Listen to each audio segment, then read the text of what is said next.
Isack Hadjar sits 8th in the championship. 7 straight points finishes. The most consistent story inside Red Bull's driver lineup all season. And now, days before Formula One returns from its summer break, he's out. Not from a crash. Not from a penalty. A wrist injury, picked up during what was supposed to be 2 weeks of rest, has taken him off the grid at Zandvoort, his own personal redemption weekend, the exact circuit where he scored his first career podium last year. In his place, Red Bull has called back a driver they publicly, humiliatingly dropped after just 2 races.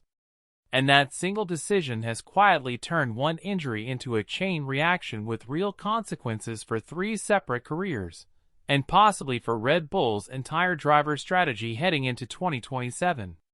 Here's what actually happened. Reports emerged this week that Hadjar's participation at Zandvoort was in doubt.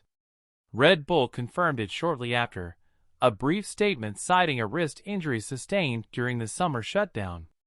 Multiple sources have since pointed to a boxing session during training as the likely cause, though Red Bull themselves have never confirmed those specifics. The details matter less than the outcome. A driver preparing his body for the second half of a demanding season got hurt doing exactly the kind of conditioning work every driver on the grid is expected to be doing right now. But here's what makes this genuinely sting. Zandvoort isn't just any circuit for Hadjar. It's where he scored his first career podium last year, driving for Racing Bulls in front of a crowd that was overwhelmingly there for Max Verstappen. This was supposed to be his return to that exact moment, except this time in a Red Bull racing car, fighting for results that actually count toward the Constructors' Championship. Instead, he'll watch from the sidelines, nursing a wrist injury, while somebody else drives the car he spent all season earning. That somebody is Liam Lawson. And this is where the story gets genuinely complicated. Lawson got the Red Bull seat at the start of 2025, alongside Verstappen, after years working his way through the junior program. It lasted 2 races. 2. Before Red Bull demoted him straight back to Racing Bulls, swapping him with Yuki Tsunoda. For a driver who'd waited years for that seat, getting dropped that fast, that publicly, is about as brutal as this sport gets. It wasn't just a demotion. It was Red Bull telling the entire paddock he hadn't been ready. Then everything changed. Not through a dramatic comeback story, not through Red Bull reconsidering their decision, but through someone else's injury. Lawson spent 2026 quietly rebuilding his reputation at Racing Bulls, becoming, by most accounts, the strongest performer in the midfield outside the top teams. And now Red Bull needs him again. Think about the irony sitting in that sentence. The driver Red Bull publicly dropped is now the driver they're calling back.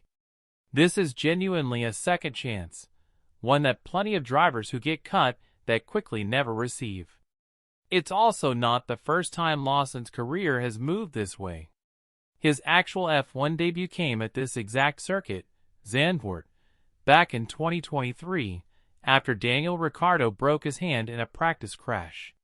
He filled in for 5 races before Ricciardo recovered. There's a pattern here worth noticing.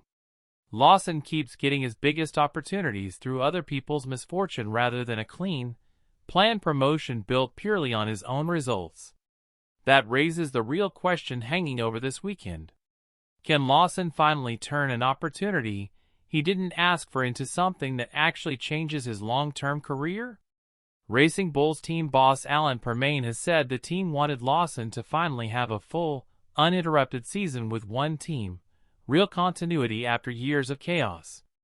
This call-up denies him exactly that, even while handing him the platform to prove himself in a genuinely competitive car. He gets the opportunity. He doesn't get the clean story. Then, there's Yuki Tsunoda, whose situation is smaller in scale, but still meaningful. Tsunoda lost his Red Bull seat at the end of last season. Results weren't strong enough to keep him there, and he was reduced to reserve driver duties across both Red Bull teams. A move to Haas fell through, when that team chose to keep Esteban Ocon instead. He entered 2026 without a race seat anywhere on the grid. Now, almost by accident, he gets one back.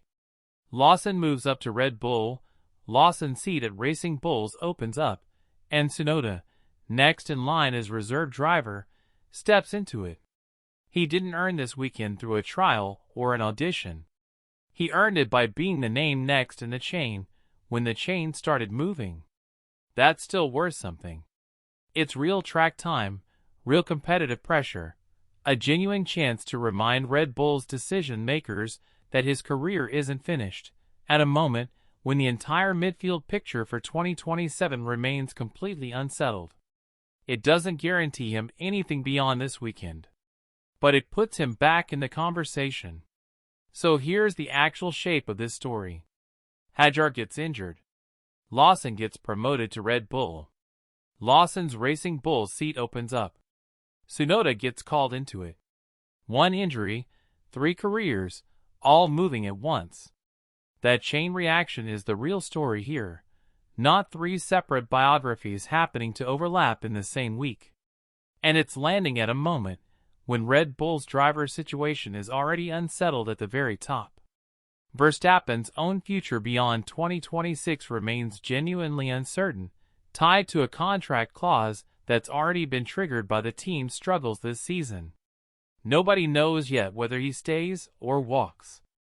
But that uncertainty is exactly why every name currently cycling through this week's emergency reshuffle, Hadjar, Lawson, Tsunoda, matters more than it normally would. If Red Bull ever needs to reshape their driver lineup at the top, these are the names they'd be drawing from. Think about what this weekend's results could actually mean within that picture. If Lawson performs well in a Red Bull car again, even under emergency circumstances, does that reopen a conversation most of the paddock assumed was permanently closed? If Tsunoda scores points, does that complicate what looked like a settled midfield picture heading into next season? And what happens to Hadjar's own momentum? 7 straight points finishes. Once he's fit again in a couple of weeks, only to find the conversation shifted while he was sidelined through no fault of his own. Formula One likes to pretend seats are decided purely by performance. This week is a reminder that timing matters just as much. Lawson didn't force his way back into Red Bull through some standout weekend. He earned it by staying good enough, consistently, to be the obvious answer the moment an emergency created an opening. Tsunoda didn't win his seat back through a trial. He simply happened to be next in a chain that started with someone else's wrist injury. Neither of those facts diminishes what either driver has actually done. But it complicates the tidy story that F1 seats are handed out through some clean, linear meritocracy. So heading into this weekend, 3 drivers now have something to prove, and none of them chose the situation that put them there. Lawson has to show that this unexpected chance can become something more than a single weekend appearance. Tsunoda has to show his career still has a genuine path forward, even from a race seat he didn't expect to get this season. And Hadjar, watching all of this from the sidelines while he recovers, has to come back to Monza knowing the conversation around Red Bull's driver lineup kept moving, even while his own body forced him to sit still. One injury created an opportunity for Lawson.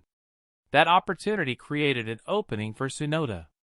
And suddenly, 3 drivers who thought they knew exactly where they stood are all being asked to prove something again, at the exact moment Red Bull's bigger 2027 picture is more uncertain than it's been in years. Do you think Lawson can use this weekend to genuinely reopen his Red Bull case? Or does this stay a one-weekend comeback? Let me know in the comments, and subscribe for more F1 stories, because with this much movement in a single week, this one is far from finished.